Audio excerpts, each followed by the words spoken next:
saí daqui com 27 anos de idade, fiquei 11 meses na guerra, voltei com 40. Porque a guerra amadurece muito você, né? Eu perdi a ingenuidade na guerra. Porque a guerra é uma coisa terrível, né? Você vê o lado mal das pessoas. Tem as coisas mais terríveis, o pai vendendo a filha por uma barra de chocolate, marido vendendo a mulher, é uma coisa terrível, entendeu? E isso amadurece muito você, né? Uma coisa é que quando eu voltei, eu estava com 40 anos, eu me sentia com 40 anos. A guerra é assim. A forma como Joel escrevia, noticiava o que ele estava vendo naquele momento na Itália, que foi onde ele mais produziu, onde ele ficou de fato, né, escrevendo, na forma como ele transcreveu a todas as cenas que ele estava vendo da Segunda Guerra Mundial, ele traz detalhes do momento que ele estava vivendo que fazia com que o leitor imaginasse ou tivesse a sensação, mais ou menos assim que alguns leitores falam, tivesse a sensação de que estava vendo, visualizando mesmo aquela cena. E Joel tem uma trajetória que a cada livro, a cada foto que a gente foi encontrando e catalogando essas imagens, foi gerando uma exposição, né? E gerou essa narrativa. Desde o seu nascimento, nós temos no acervo foto dele com 4 anos, com os irmãos, essa riqueza, né? A história da sociabilidade em Aracaju, onde ele estudou no Colégio Tobias Barreto, depois ele vai para o Colégio Ateneu Pedro II, que era uma referência na época. Em 1934, Joel, junto com 15 colegas do Ateneu Sergipense, do curso ginasial, eles se unem e resolvem fundar o Grêmio Literário Clodomir Silva.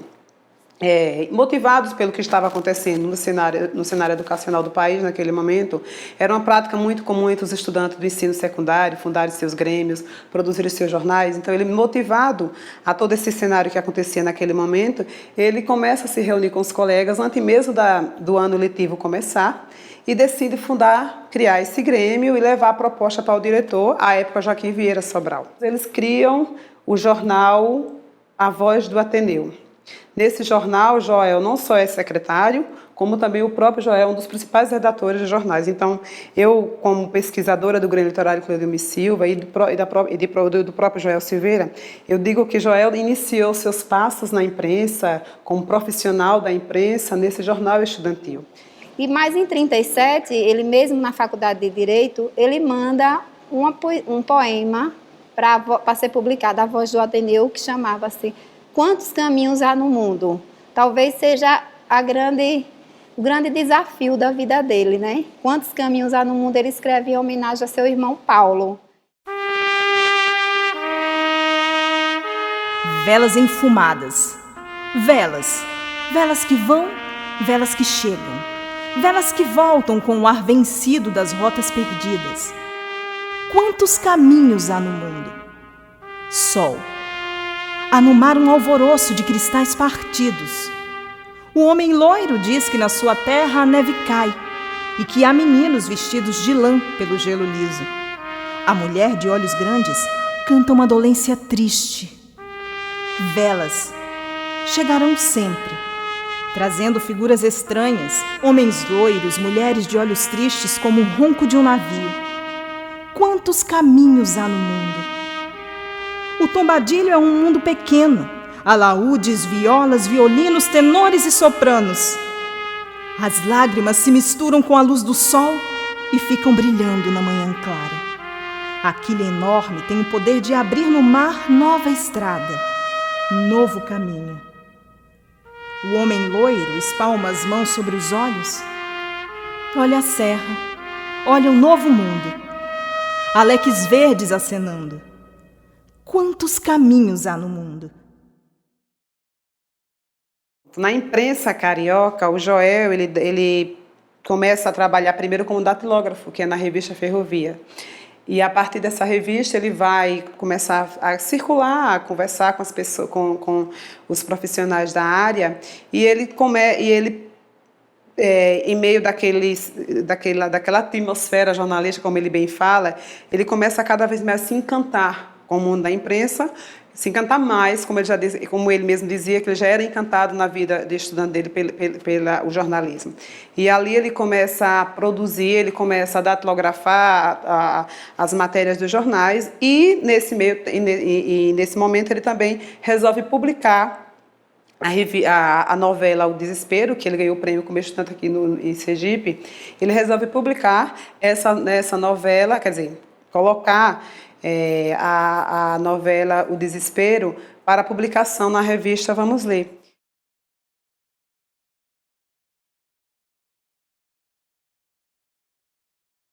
O professor Uchoa é o guardião da memória sergipana. Então ele veio aqui e comentou: professora, o acervo do Joel Silveira ia para a Biblioteca Nacional e eu estou trazendo para cá. A senhora veja onde pode pôr, que eu quero fazer uma homenagem a ele. E daí nós começamos a trabalhar com Joel Silveira e ver a preciosidade que é o acervo, né?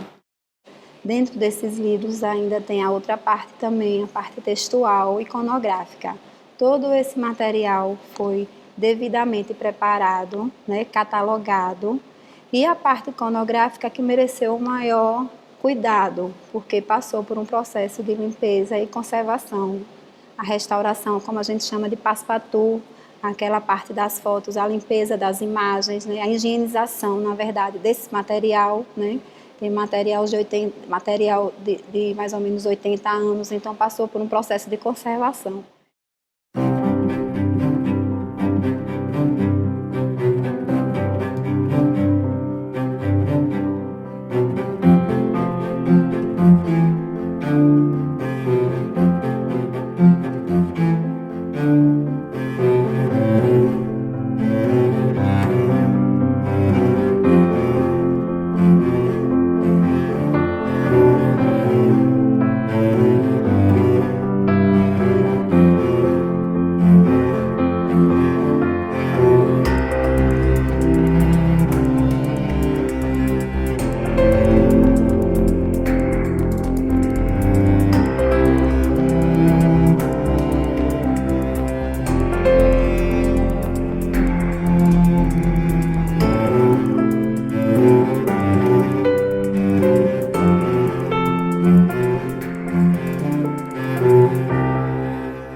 Todo o acervo para diversas áreas, porque tem livros especiais da guerra, da participação do Brasil na Segunda Guerra, tem todos os livros editados pelo Joel Silveira e livros dos contemporâneos dele, todos com dedicações, né, dos autores.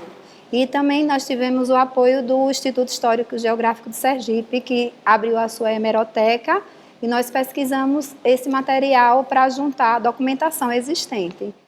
A sua forma de escrever os textos jornalísticos, com esse tom literário, com essa preocupação com os detalhes e com uma escrita em forma mais atrativa para o leitor, é que vai fazer com que Joel não só seja reconhecido nacionalmente como um dos melhores correspondentes de guerra, como também vai fazer com que Joel receba vários prêmios. Por isso o Joel vai receber vários prêmios diante de tudo que ele produziu como correspondente de guerra, desde o prêmio de literatura, o prêmio Jabuti, por exemplo.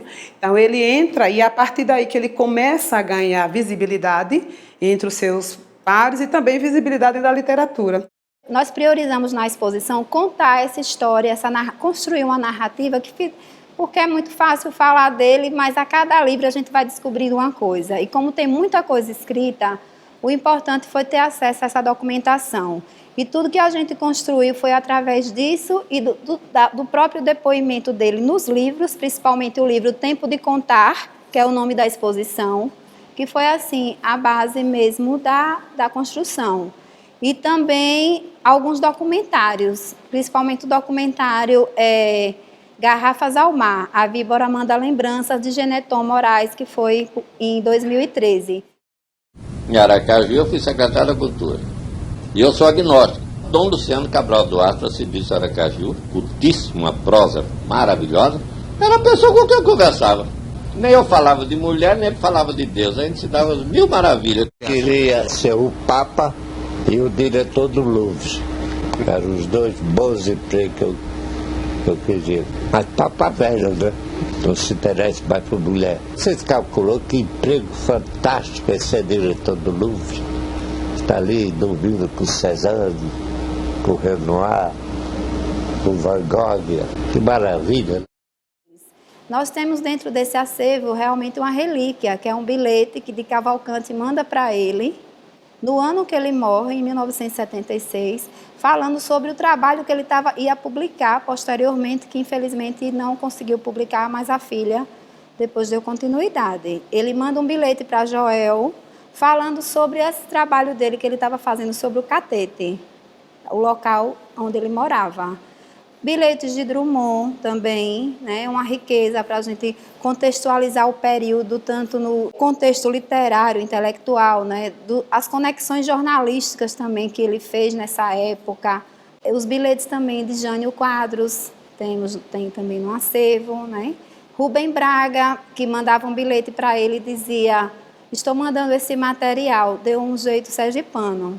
A Universidade de Tiradentes, ela cumpre um papel social de guardiã dos documentos dos ilustres sergipanos, né? Não somente dos sergipanos, na verdade de uma forma geral. No entanto, o Sergipe precisava de uma instituição que fosse referência, né, para os historiadores, para os nossos alunos, para a sociedade de uma forma geral. O aluno ele não vem apenas em busca de conhecimento, mas de uma identidade também, não é? Resgatar a identidade, poder levar isso para os seus familiares, para os seus colegas, os seus amigos e trazer também até a nossa instituição. A importância está em poder deixar um legado para as gerações presentes e as gerações futuras que poderão conhecer e também enaltecer aqueles que fizeram parte da história do nosso Estado, como é o caso do jornalista Joel Silveira. Então, nesta lógica de responsabilidade social que tem a Universidade de Tiradentes, estaremos mais uma vez fortalecendo os laços da história sergipana.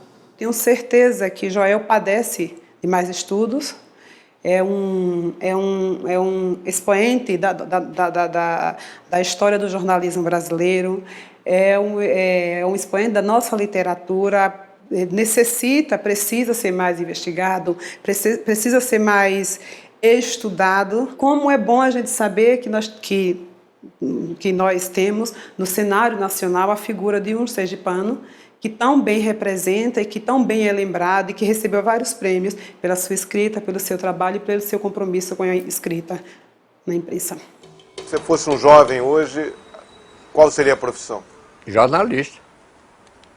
Eu desde pequeno, que eu sou desde 14 anos, que eu sempre quis ser jornalista, não fui outra coisa na minha vida.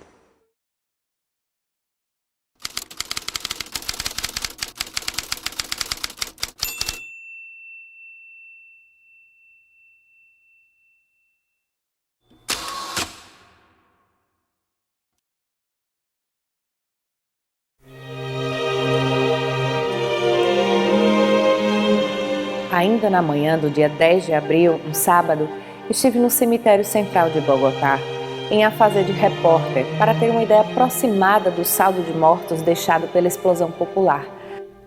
Os cadáveres eram muitos e feios, e ali estavam, enfileirados em todas as aleias do cemitério, numa arrumação de sucessivos dormitórios coletivos. Nunca, em toda a minha vida, nem mesmo nos meses de guerra, estive diante de mortos tão mortos. A maioria fora imobilizada em pleno furor da rebelião. E daí, talvez, o rictus, que se via na face macerada de quase todos, como se estivessem com raiva de ter morrido.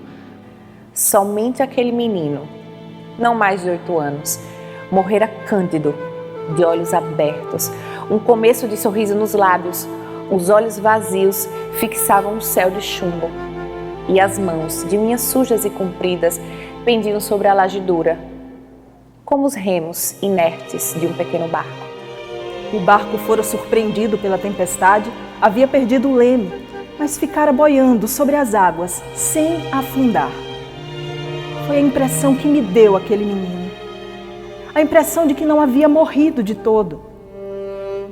Tal a presença de vida que vinha daquele pequeno corpo imobilizado, que cheguei a passar a palma da mão sobre a boca rígida, na esperança, talvez, de descobrir que ele ainda estava vivo.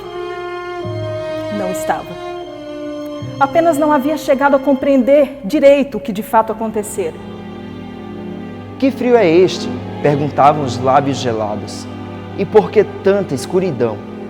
Indagavam os olhos duramente abertos. Tranquilo e ingênuo, o sorriso respondia que ele, menino, não devia ter medo, pois logo a luz e o calor voltariam. Da mesma maneira como após a chuva e a noite, o sol volta sempre. Depois, um funcionário qualquer aproximou-se, olhou por alguns segundos o menino morto. Procurou, sem achar, alguma coisa que ele deveria trazer nos bolsos.